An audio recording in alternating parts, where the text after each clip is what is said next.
அப்துல் கலாம் ஐயா ஒரு புத்தகம் எழுதியிருக்காரு, எனது பயணம்னு ஒரு புத்தகம். கிடைச்சா படிங்க. எனது பயணம்னு. ராமேஸ்வரத்தில் இந்த மாவட்டத்தில் அவர் கற்றுக்கொண்ட விஷயங்கள் என்னன்னு ஒரு புத்தகம் எழுதியிருக்காரு. அவங்க அப்பா அப்துல் கலாம் ஐயாவினுடைய அப்பால அவர் படகு செய்கிறவர். மரம் பார்த்து அப்படி படகு செய்வாங்கல்ல.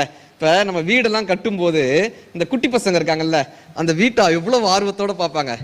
அடிமட்டத்திலேருந்து நம்ம இந்த வீடு கட்ட போறோமா, இப்படி பெயிண்ட் அடிக்க போறோமா, எவ்வளவு ஆச்சரியத்தோட பார்ப்பாங்க. கலாம் ஐயா அவங்க அப்பா ஒரு படகு செய்யறாரு, அதை அவ்வளவு ஆச்சரியத்தோட போய் பார்க்கறாரு. எப்படி மரம் எடுக்கிறாங்க. அவங்க அப்பா இமாமா இருந்தவர் மசூதியில. இவர் போய் அந்த படகு எப்படி செய்யறாங்க அதை எல்லாம் பார்க்கறாரு. எவ்வளவு அழகா செய்யறாங்க, என்ன பெயிண்ட் அடிக்கிறாங்க. இவர் செய்ய போய் அந்த படகுல உட்காந்துக்கு வரான் சின்ன வயதிலேயே. அது ஓடாத படகுல செய்யப்படும் போதே இந்த படகு தான் அவருடைய பெரிய கற்பனை உலகமாக இருந்திருக்கு. ஒரு கட்டத்துல படகு செஞ்சதுக்கு அப்புறம் சுற்றுலா பயணிகளை கூட்டிட்டு தனுஷ்கோடிலாம் அந்த காலத்துல கூட்டிட்டு போயிருக்காங்க. தனுஷ்கோடிக்கெல்லாம் கூட்டிட்டு போயிருக்காங்க சுற்றுலா பயணிகளை கூட்டிட்டு. அப்ப அந்த ஓட்டுவார்ல ஒருத்தர், அவரோட கலாம் ஐயா சொல்றாங்க, அவரோட உட்காந்துதான் நான் இந்த ராமாயண கதையெல்லாம் தெரிஞ்சுக்கிட்டேன், ராமருடைய கதையெல்லாம் தெரிஞ்சுக்கிட்டேன். எல்லாம் போயிட்டு இருக்கு சார். நல்லா ஒரு நாள் மிகப்பெரிய சூறாவளி அடிக்குது, மிகப்பெரிய கடல் சீற்றம் வருது. ஐயா எழுதுறாங்க, நாங்கள் எல்லோரும் எங்கள் வீட்டில் போய் அடைக்கலம் அடைந்தோம். எங்கள் யாருக்கும் மறுநாள் விடியுது, பெரிய கடல் சீற்றம், பெரும் புயல்.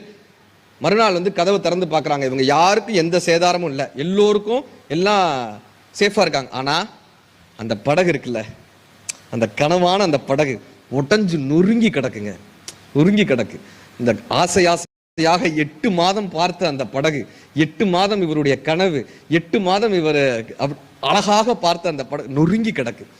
அவங்க அப்பா அந்த படகு பக்கத்தில் உட்காந்துக்கிட்டே இருக்காரு. 2 நாள் உட்காந்துருந்தவர்.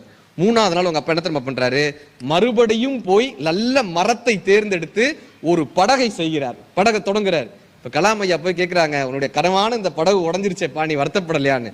அவங்க தந்தை சொன்ன வார்த்தை, வாழ்க்கை என்றால் சூறாவளி இருக்கும், வாழ்க்கை என்றால் புயல் இருக்கும், வாழ்க்கை என்றால் போராட்டம் இருக்கும், வாழ்க்கை நம்மை சிதறடிக்கும் போது எவன் ஒருவன் எழுந்து நிற்கிறானோ அவனால் மட்டுமே வெற்றி அடைய முடியும்னு கலாம் ஐயாவினுடைய அப்பா கற்றுக் கொடுத்துட்டு போறாங்க.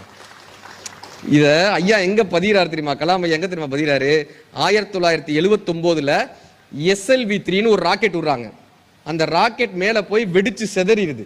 இந்த மிகப்பெரிய ஃபெயிலியர்.